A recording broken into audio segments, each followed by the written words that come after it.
seeing someone react so positively to something you've shown them is it just gives you such a rush. It's almost selfish, but they're the ones getting to react so joyfully. But you're just like, oh, how do I keep emitting that from people? And so you want to learn more and bigger and better stuff.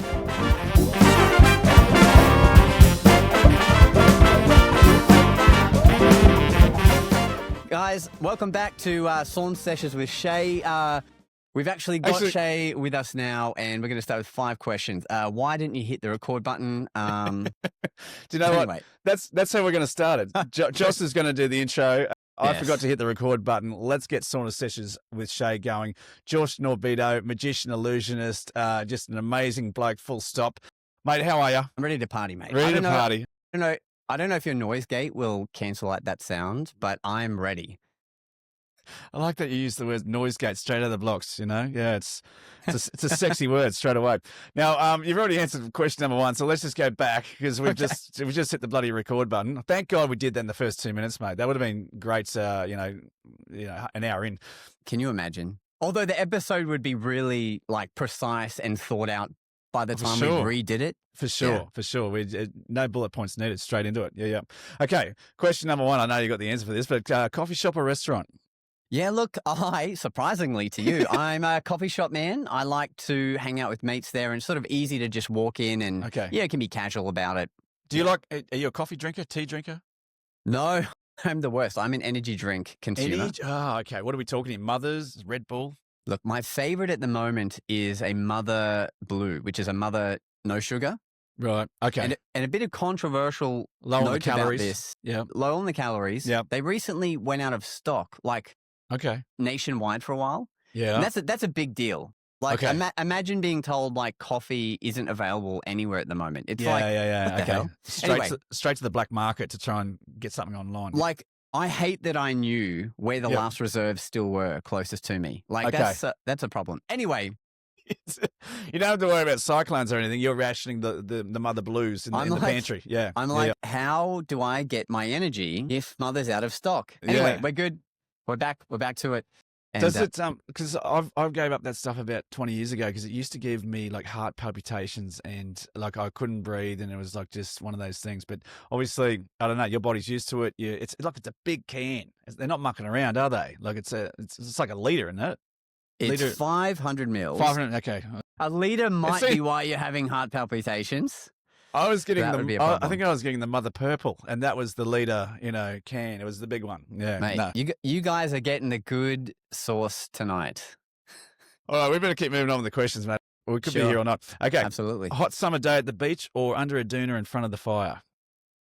It's got to be the doona in front of the fire. Yeah. Okay, you're a cozy kind of guy.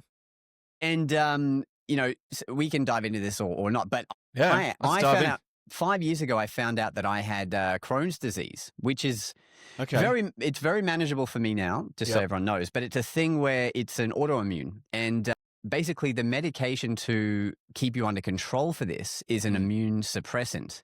Okay, which inadvertently means my skin is actually way more burnable, to the sun. Okay. So when I go out in hot sun, I like really feel it. And so that just has actually just made me a vampire. So really. You stay indoors or under a tree. Okay. All right. Away from the sun. Yeah. Or wear hats like this in the sun. Yeah. Okay. They're catching on, the hats, mate. They're becoming more fashionable. I've seen one person in, I think they were in Italy with one. That's because I gave them one and dared them to wear it in Italy, but they wore it. So yeah, it was cool. All you need is one viral TikTok wearing the hat, and it is to the races, All right, mate. Question number 3, automatic or manual car? I do like a manual, but I drive an automatic. Yeah. Yes, I'm the same, just for resale. But I actually like to keep myself kind of awake with a... I just so happen to have one of those drinks we mentioned earlier. I never knew they were a thing. There you go, 0 sugar, Mothers. Not sponsored. No. Just letting you know. Do you notice the no sugar, like they're black usually, aren't they? The Mothers, that's ones with sugar? They're normally red and black. Red and black, yeah. And drinking a full sugared one, that does give me the jitters and a bit like... Yep. It's just a bit heavy and too much. But for some reason I can pace myself. You can stomach it. Yeah. Okay. That's a good way to put it. All right, question number 4, mate. Which movie marathon would you definitely watch? Rocky, Die Hard, Lord of the Rings, or Harry Potter? I mean, it's going to be Harry Potter. It's got to be You're Harry. talking to a wizard. And I literally open my shows normally with, as a kid, I wanted to become an Australian Harry Potter. Okay. But then I hit my 30s and I realized I'm probably closer to Voldemort, and then we move on, and you don't complain. Same dream, different destination. Gotcha. Yeah. I've always wanted to live underneath a staircase. You know, it's just one of those things. It's a coziness thing again. You know, just wall to wall. Can't actually stand up straight but I'm under the staircase just for one night. Just to see how Harry or even Nelson Mandela dealt with a cage that was 7 feet by 7 feet or whatever it was. So yeah, I digress, mate. Okay, Harry. Stair life. Harry Potter. Okay, if you had to go to one of these concerts, which one would you choose? Metallica, Matchbox 20, Nickelback, Taylor Swift, or Red Hot Chili Peppers? God. Sounds like none. I'm not a regular... Look, I'll just start with I am not a normal human in the way the stuff I consume, because I'm just so fixated on magic. So, yes. Like, if Linkin Park was in there, that would have been the one. Let's add Linkin Park, because One Step Closer, all those songs. Yeah. And Chester Bennington, just so sad what happened to him, but amazing band. Linkin Park, they rock. Yeah. They rock. Yeah. Okay, last question, mate. What was your favourite cartoon as a child? Mate, it's got to be TMNT. Teenage Mutant Ninja Turtles. Yes. Oh, yeah. How good. The original with Leonardo, Raphael, Donatello, and Michelangelo. Did I say Michelangelo? Michelangelo. Yeah. For all the viewers at home, Josh has got a Rodecaster Pro 2 that has all these sound effects. And let's talk about it now. You've got yourself a podcast as well. The Magic Guys, is that what it's called? That's it. The Magic Guys, yeah. And you live stream that, weekly? Every week, man. Every Tuesday at 10 a.m. Okay. Like Brisbane time. Right. Nice. Okay. And is it, there's 3 of you? There's 3 of us, and we all live in different places. So I'm in Brisbane. One of my co-hosts is in Melbourne, and then the other co-host is in Vegas. Wow. In the US. Okay. So we had to find a time that we all were awake for. 10 a.m. And so 10 a.m. is like his 5 p.m. in Vegas. Yep. And which is like morning in Vegas. You don't get up till, 3 p.m. Yeah. And it worked out. So nice. Any lag from Vegas? Like luckily, luckily. Like he also has a pretty wicked setup. Yeah, cool. Okay. All us magicians basically had to adapt during the pandemic, and we all realized we can capitalize on the fact that everyone's at home. So we all learned and got ourselves basically a studio. And Doug Conn, who's the guy I'm talking about, great dude, great magician. He went viral, and he was making a living from making Facebook videos. Right. Therefore, he had a great setup. So by the time we started the podcast, it's like second nature. You had the gear. Yeah. That's awesome, man. Well, I appreciate all the work that you've got, because to have good audio, good video. Josh was asking me frame rates only a day ago. I'm like, this is a man of my heart. When you start asking that, as opposed to just using the laptop, and everything on board with the laptop is super cool. So thanks for going to great efforts, mate. My pleasure. I even have a teleprompter set up, so I'm looking at you via looking at my screen. Yeah, wow. So, wow. Okay, you've got it all, mate. Yeah. Now, mate, just for the punters at home, okay, you just said before that magic consumes a lot of your time. Where did this love for magic and the illusionist where did it start, and what got you hooked to it? Yeah, so prison, great way to learn sleight of hand. During my 10-year run at Alcatraz, where did it start? I mean, the clip notes are like, when I was 10, I was given a magic set from my auntie and uncle. And I think that's a common thing that would happen for most boys. I got one. Yeah. Did it have it have a deck of cards and rope in it and something else? I'm sure. Yeah. It was a kit. It was a kit. It was like little plastic cups, some little red balls. Yep. Mine had some dice in it. Yeah. It had some little, it had a translucent playing card, like a plastic one, see-through one that I didn't know what it was until, and you have to watch the VHS tape for those who are above 30. And I just remember watching this video and going, oh my God, you can do these things. And so without any real practice or preparation. Like, I think like the next week, I took this whole box to my school, and at lunchtime, I just went in the library. I sat this box down. I said, "Hey guys, I'm gonna do some magic." And then like 6 kids sat down in front of me. I'm also a kid, and I just like open the box and I just take out a thing and I try and do something with the thing, and then I would put it back and I would do it. And I'm sure it was terrible, but everyone like stayed and watched, and I was like, this is kind of fun. Yeah. And then, I took the magic. I was like, I'm going to do this again. And I took the magic set with me again the next day, except no one watched that day. And I don't know why. Didn't perturb you though. You came back for more though, because you're not going to always have a crowd that you're going to have your off days, aren't you? Yeah, that's it. It's hard to get an audience on a Wednesday at recess, but haters going to hate. There's sausage rolls and chocolate milk to be had, at that time as well. Yeah.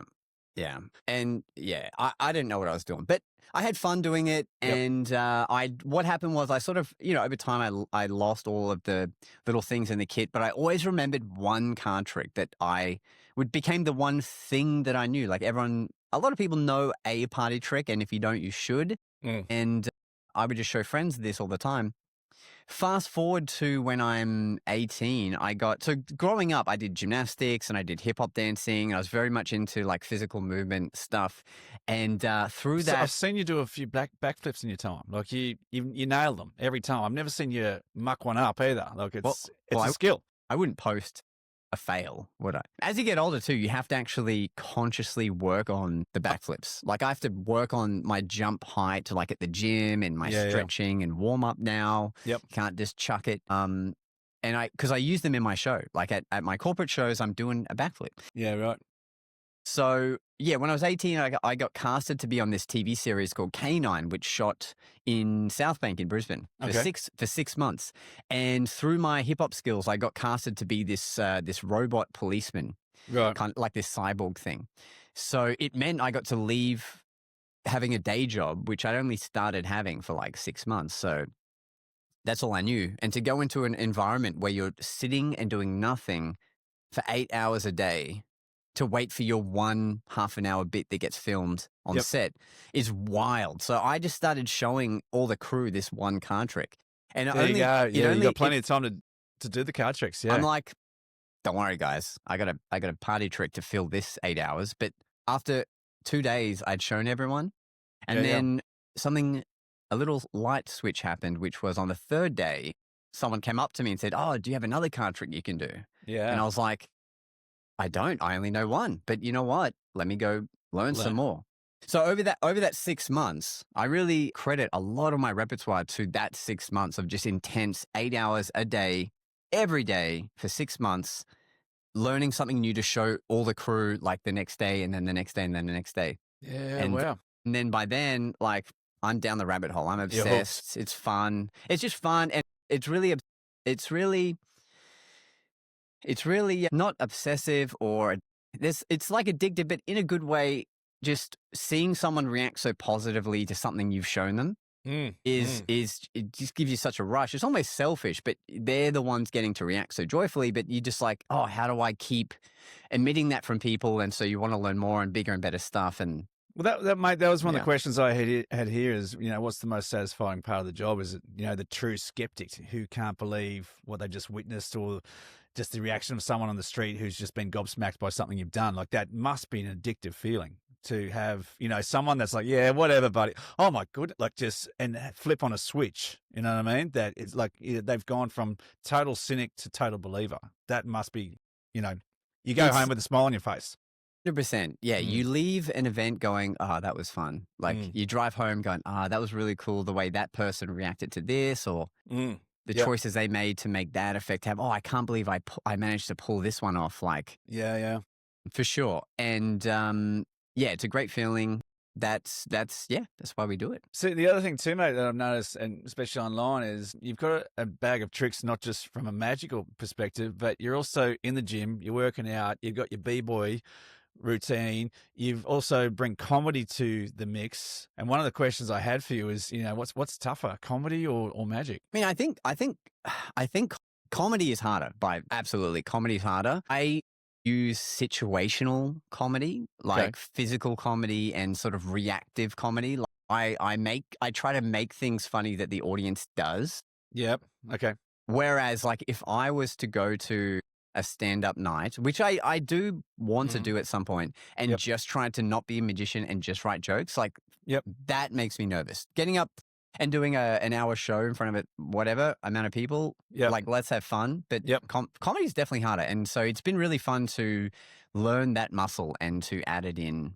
Well, I think we're all seeing someone who's bombed, and it's just like, geez, the hole just keeps getting deeper and deeper and deeper. And it's like, oh, God. Yeah. And then you start feeling for them. And then you start throwing in the fake laughs. You just try and help them out, you know. But it's that's worst case scenario. But you've got a bag of tricks, mate, that you bring to your performance that make it so engaging. And it's not just magic. There's more to it. Like that, obviously, that's the big part of it. But you're, as you said, you're physical. You bring, you know, the humor to it. What else are you working on, mate? That to keep honing your act. What else is on the horizon, or can you not? You know, is it a secret until it comes out? No. I mean, look, the number one secret to being funny in video is the editing. Yeah. No. That was appropriate. I like that. Had it ready. You know, like magic is fun. I'm always thinking about magic and effects and how to make things stronger. But in terms of comedy, because like at the end of the day, I think in my show, I'm only really doing like 4 things, like 4 sets in like 45 minutes. And the rest of it is all kind of showmanship. And so filling the show up with stuff around the magic is what I'm sort of focused on. So in my car, like most of the time I'm listening to comedy podcasts and getting, I'm just kind of absorbing the way they react to things and the way they pause and their tonality and like their speed at riffing when someone says something. And all of that is, it's really fun. I think even with like with what I do, like even with film stuff, it's a rhythm and timing thing, but you can still muck it up in post with the edit. So obviously you can fix things with the edit, right? But if the timing is out, you can try and fix it with the edit, but it's just better if that timing is there. But so it's, and I think everyone kind of knows when it works or doesn't. Like, but sometimes you just got to deliver it and find out, you know? Yeah. And other times, talking about video editing, like with magic, it's such a weird thing because you've got to be careful. You can't edit too much or people think it's a camera trick, what you're doing. That's it. Right? Yeah. So anything that has jokes or has like crazy stuff happening, I try to make it a live audience clip. But you have to not edit too much. But also sometimes things that don't get such a big laugh, I'll post because of like a thing I liked that I did magic-wise. And sometimes the thing that doesn't seem like it was as impressive to the live audience does way better online than I think it will. And the thing that gets a massive roar on video really isn't received in the same online. So it's so weird. And I never know what the hell, but I just, put up stuff I think worked and I've been researching that a bit lately. I've read the book by Rick Rubin. It's a creator book, and he changed my thought process on the actual like when you're creating art is to make it for yourself first. Don't make it for anyone else, because the purity and the authenticity comes out of it. So if you find something funny, there's going to be, and that could be the crowd in between the crowd. You know what I mean? It's that in between area, and it's not the mainstream, but those people will find it funny because. Have you ever noticed if you're in a cinema or something that you may laugh at something and the rest of the crowd doesn't, but you found it funny? That happens to me all the time. Like I find it's because I know what the edit is looking like and I know what's going on, but it's the one that catches me off guard is the one I find funny. Yeah. So it sucks at funerals when that happens. Yeah. Where's your button? Yeah, there is. Yeah. But yeah, it's. I get it. Yeah. It's even with music, with everything creative, it's do things for yourself and let the creativity flow through you, and you'll get people on board that find that funny or find that music cool or rocky or just makes them feel something. So especially in this day and age where we're not in social media now, we're in interest media. So the stuff that you like, you put it out and it will find the audience that likes that stuff. It's the weirdest thing, you know? Most So definitely. like half the people that follow us these days don't actually follow us. It's just that we show up in their feed all the time because the algorithm knows they're watching it and they've liked it. And it's such a bizarre time. So, but I agree. What do you notice about people that follow you? What's the stereotypical Josh Norbido follower? Look, most of my followers are magicians. Okay. And sense. like, and it's a funny thing because, so back in the day, I wanted people to follow me that weren't magicians, right? Like people who would hire me. Yep. And clients to follow me back and that kind of thing. But really, like, they're not the ones that love magic the most. The people that love magic the most are the people who are magicians. Yep. And so to catch 22, like I'm making content for people who are already magicians around the world that aren't really going to hire me. But like, it's a fun environment that we have, you know? And then of course I'll interact with clients and friends and people I've met at events and stuff, but the majority are other magicians. Gotcha. And the other reason for that is also because like in the magician's world, the stuff that I do that I put out on video is considered to be like quite technical and somewhat difficult, some people would say. So like it's the magicians that are actually appreciating what I'm doing because they understand a bit more about what's going on. So they're a bit more impressed with like the card trick I'm doing or whatever. Okay. If that like they can see the nuance, whereas like a normal audience might be, oh, that's another card trick. But this person's like, oh no, but this time he did it like this or with one hand or, you know. Yeah. So whatever. there's that wow factor for, and you know, if you're a magician, that's like, okay, I need to learn that, or I need to take my game to the next level. It's like knowledge for them. Yeah, it's education. Yeah. Do you dabble in anything dangerous? Because I've been watching this David Blaine special. I don't know if and he's going kissing cobras on the back of the head. He's putting himself on fire and jumping into like he's really taking things to the next level where, you know, you could end up in an ambulance or in a coffin if he makes up one slip up. Does danger come into your performance, or are you dabbling with anything that's like, oh shit, if I muck this up, I could, you know, I may not see the next performance? Yeah, look, he's an animal, you know, David Blaine, and I think because the series is literally called "Do Not Attempt" or "Do Not Try This at Home." Yeah, something like that. Yeah, with National Geographic. So he's his own breed, but he's one of my favorites to watch. He's so original and artistic with what he does. But I don't do anything dangerous other than I guess the backflip like on a stage, but only because like there's Penn Teller who are also like one of the goats. They said, you know, you should never do something dangerous because in magic, anything that can go wrong in your act, anything that could stuff up, will stuff up at some point in your career. Like you do enough shows, every single thing that you do will mess up at one point. So if it's a thing that could hurt you, it means you're inevitably going to get hurt one day. And the best example is the spike through hand, like we call it the Russian roulette game, where you have a cup, 5 styrofoam cups, and there's a real spike underneath one of them. And the rush and the excitement from the routine is that the audience is eliminating all these cups, and by the end, there's only one. And that's the one that has a spike because every other one they've named, you've been slamming your hand down onto. Yes, I've seen that go wrong. Yeah. There are countless videos online and some of David Blaine even did it live in Vegas. There's a clip of him, even at the stature he's at, has accidentally impaled his entire hand. So has Darren Brown, who's the top mentalist of the world. Okay. And so I just, Is that just a slip in focus? Like, absolutely. Yeah. Because that can happen to anyone. You know? Yeah. Wow. And so, it's like, well, that could happen. So I just don't feel like impaling my hand one day. So I might just not do it. And mate, can we just back up a little bit? Because I saw you post about Penn and Teller. How did you meet? How did you meet those guys? They're really giving with their time when it comes to magicians. Okay. Particularly Teller. Teller is the more magician's magician, the shorter guy that doesn't speak. Yep. He's very technical with his work. So he will make it a point to hang out with the local magicians, like in each city. Yeah, well. Yeah. So this is my second time when they've been touring Australia, and I've been able to have a meal with him, except this time this time he actually came to watch us at our show.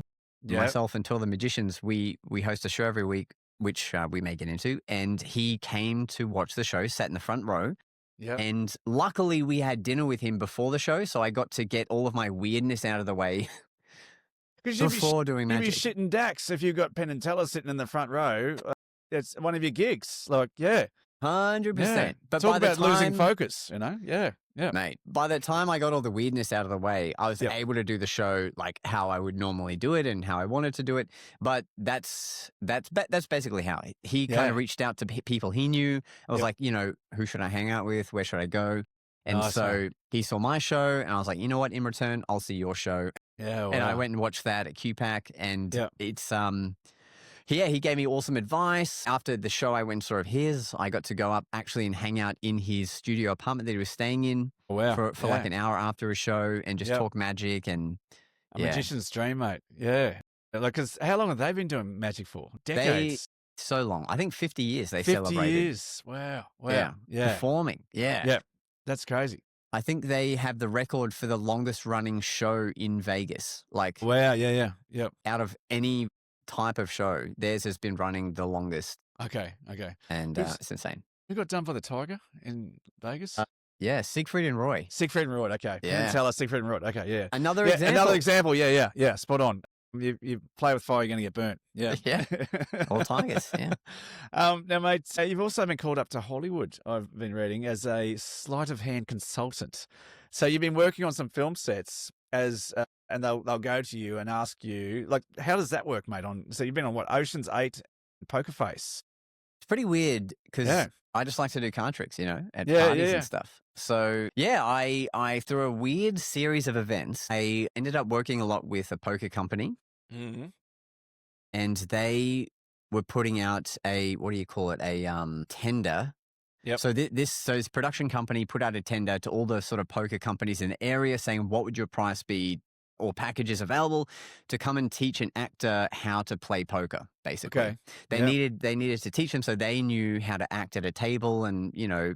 Well, like shuffle cards as well and like actually like work with cards and so you don't look like a total amateur. Exactly. Yeah. So now the reason why we got picked is we were the only company that also put forward a sleight of hand artist. Everyone else was just saying, yep, we can bring a table, a dealer, we can teach you all the games. But the guys that Real Deal Fun Casino, shout out, they were like, we can do all that. But also we have like one of the top sleight of hand artists that could teach some actual cheating methods. Yeah, wow. So they loved it. And then you just one-upped everyone else by just going against the grain and throwing something else out there that was, you know, more than they expected. And we made a video, we made like a demo as well. Yeah. How to steal poker chips off a table without a dealer. Noticing how to like have it move from red to black on roulette without you touching it. All of this stuff. I did a lot of research, and I'd imagine even by you doing that gets the production team ideas. Like, okay, do we have that shot where there's a sleight of hand and you know a chip goes missing? So they start thinking like, okay, where can we use this and what character we use that character who is stealing shit while also laughing and flirting with the girl over there. You know, like, you know, it's all part of, you know, the production is like, and you know, what's going to happen next. So yeah, that's cool, mate. That's awesome. And adds ideas for sure. So Cate Blanchett was in Australia because she was shooting in Thor Ragnarok at the time. Okay. And then so what she was doing was she was shooting during the day, and then at night she was getting ready for Ocean's 8, which is going to be her next role. Okay. So we got hired, so we got the gig, and then we would go to her private residence she was staying in at night, and they'd set up the poker table, and we'd just play games of blackjack, and then we would work on how she could cheat during that game. Wow. Was our sort of exercise. How cool. And it was pretty fun. I put Cate up there as one of the best actresses, man, and she's brilliant. And every role I ever see her in, she's just that consummate professional she's never Cate Blanchett. She's the character, you know, and she's very, very good at what she does. 100%. Bear with me for a second. I'll see if I can find the photo. Because I thought you were going to actually ring Cate and just get her on the podcast and say, Cate, you're going to be on Sauna Sesh with Shea coming in a few weeks' time. But imagine that. imagine that. I mean, I will say, like, she was so down to earth, like She for seems such that an way. A-lister. She, you know, she didn't have any shoes on. She just came and welcomed us and was like, "Yeah, come on in. Do you want Yep. anything?" We're like, "This is Yeah. insane." And Cool. Yeah. yeah, it was very cool. And I'll just send you. I'll send you the photo to put cool. in post. And so what you've worked with Russell Crowe as well. So from doing that role, Yeah. then someone that was involved in that put me forward to Russell Crowe's movie that was being shot at Fox Studios in Sydney. Is that Poker Face or is that something else? Yeah, It's Poker Face. It's Okay. on Stan, the streaming platform here in Australia. Yep. And I, again, had to send a demo. They wanted someone that could do, like flourishes with cards and cool shuffles and things. So I sent a little video. They loved it, unfortunately, and they flew me down. And just for a day, for like 8 hours, we would just film every sort of little nuanced flourish spectacle that I could do. Yeah. And they ended up using like a couple of seconds of it in the movie. It was cool to see it like show up in the end. But Awesome. Russell Crowe came up and introduced himself, and he's like, and his voice is really deep, by the way, like as deep as Gladiator. And he's a little, there's a little bit of fear in the whole studio when he walks by, because he starred in it, but he also produced it. Right. And Okay. yeah, he came up to me. He's like, "G'day, mate. I'm Russell. Yeah. Loved what you did on the video, and let's just, let's see some of that shit again today. That'd be great." And Yeah, then we right. just got into it. Yeah. Is he a smoker? Like he has got that velvety, like raspy kind of voice, doesn't he? Like He does, doesn't he? I didn't see it, but also it was the pandemic during that time, so everyone was like masked up and Gotcha. all that stuff. Mate, I know. Look, this is kind of putting you on the spot, and obviously it's an audio podcast. But is there any tricks you can do on an audio podcast? And this this is going out to YouTube as well. But is there any small little things that that you've got in your kit bag that you can maybe show the punters at home? Look, we can. I mean, let's see what we got. Yeah. This is a good plug, I guess, for everyone to check out the video version of the podcast on YouTube. Yeah, for sure. Yeah. All right, here we go. Here's a quick one. Name any playing card. Tell you? Yeah, say it. 3 of clubs. 3 clubs? No, this is rubber bands. Rubber bands. Okay. That's comedy. No, I have. That would have been a cool trick if that was 3. I do have another deck here, though. Okay. You said 3 clubs. 3 clubs. Yep. 3 clubs. So if we want 3 clubs, all we need is, we just need Shea for this. Look at this. This would be the S, Yeah. the H, Okay. the E, and the A. No way. 3 of clubs. 3 of clubs. I don't know what you're doing there. I don't know, but I love it.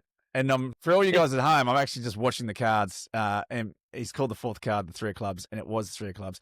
Yeah. Don't know what he did there, man. Yeah. Just for fun, I don't know where I'll go with this, but name another card. Tell you? Yeah. 7 of spades.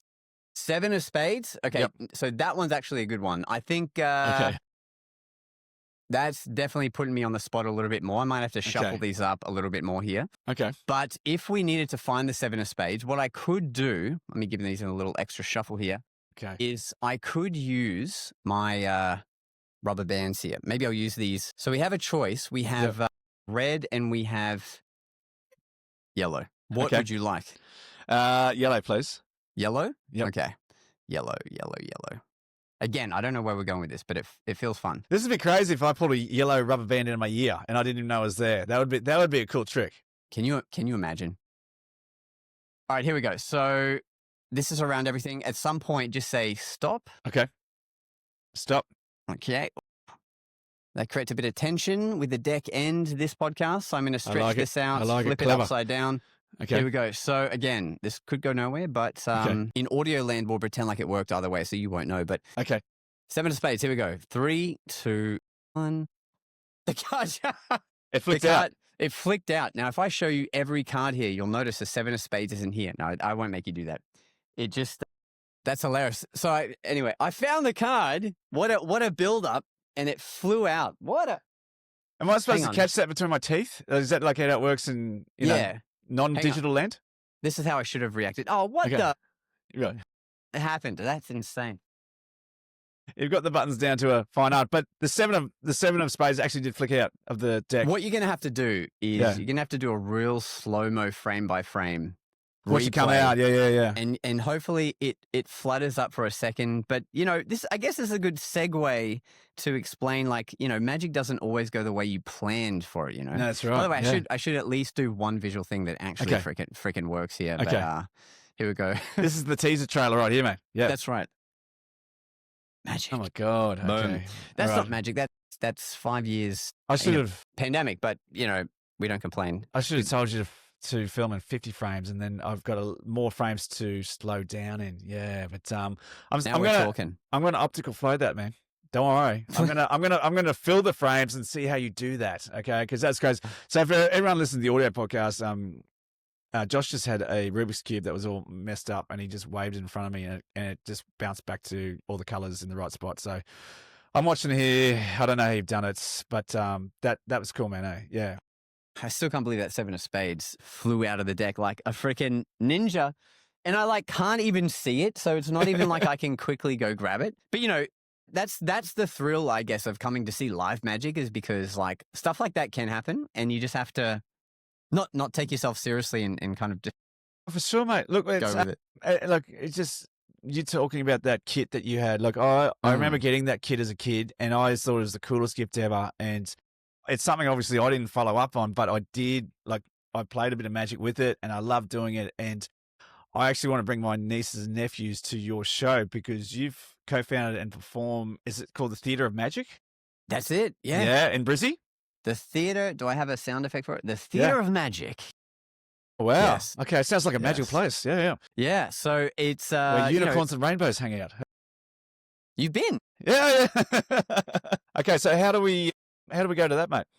Yeah, look, the elevator pitch is every Saturday night. We have 2 shows. It seats up to 50 people in a semicircle, which is a very intimate vibe, but it lets us do really close-up magic that you can be a part of and see, and it's really close to you. There's no smoke and mirrors and fancy stages where maybe things could be hidden. It's like we're right in front of you. And for 90 minutes, we dazzle you. There's normally 2 magicians performing on the night, so you get to see 2 different styles of shows. Yeah. Magic.com.au is where you get tickets, but it runs at the Ridges Hotel in Fortitude Valley.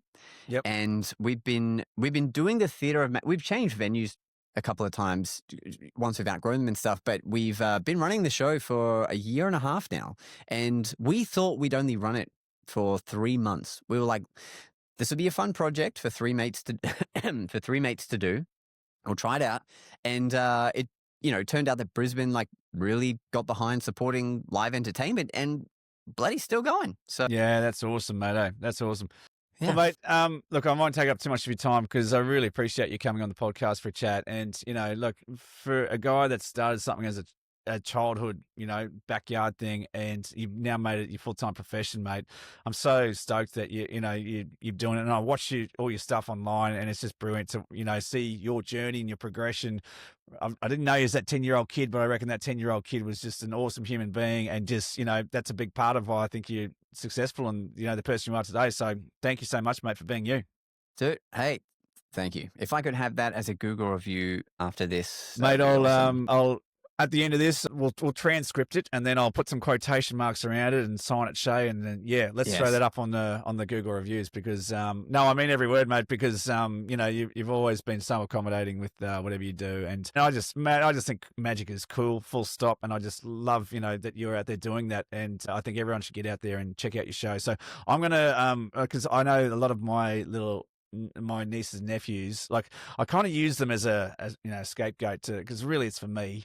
It's like when I go to but it's like I want to go learn these things as well. So I'm definitely going to come to one of your shows and check it out because I just I love what you do, mate. But for all the other punters at home that want to go check you, I checked out your website, man. That's smick as that looks really cool, really clean. Yeah, thanks, man. Thanks. These are all things you have to kind of.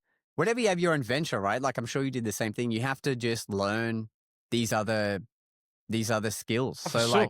Yep. I thought being a magician meant you get to run around and just do magic all day. But no, you also have to learn how to email clients properly and speak on the phone and build a website and pay videographers to come and actually get media of you and, design and all that stuff, social content now and everything. See, I'm seeing that in a lot of professions, man, is like, like I get a lot of builders coming on the podcast, but I also get a lot of other professions.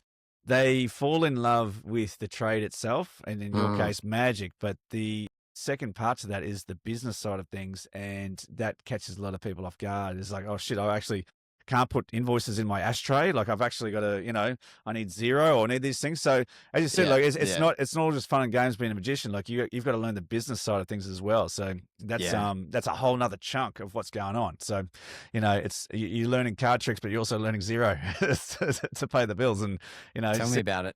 Balance your sheets and all that sort of stuff. Yeah. Let's hope there's a magic trick for that, mate. But mate, I really appreciate you coming on the podcast for a chat. And I wish you all the best in the future, mate. And I'm sure I'm definitely going to get along to check out your show. But go.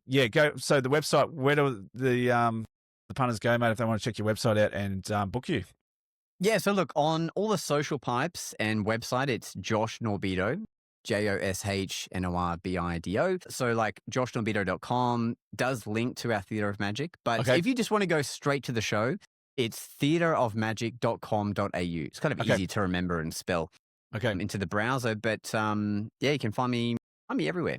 Awesome, and, mate. I hope you come and see me live. Well, guys, get out there and check out some live magic. I know it's it's probably going to spark a few more careers by just getting people along to go just to see that wow factor and go there as a cynic and come out as a believer. So, Josh. Yes. Thank you so much for your time, mate. And for everyone at home, if you've got any questions for Josh, let me know. And don't forget to subscribe and share and all that sort of crap. But we'll check you out for another Sauna Sessions with Shea very soon. Thanks, Josh. Absolutely. My pleasure.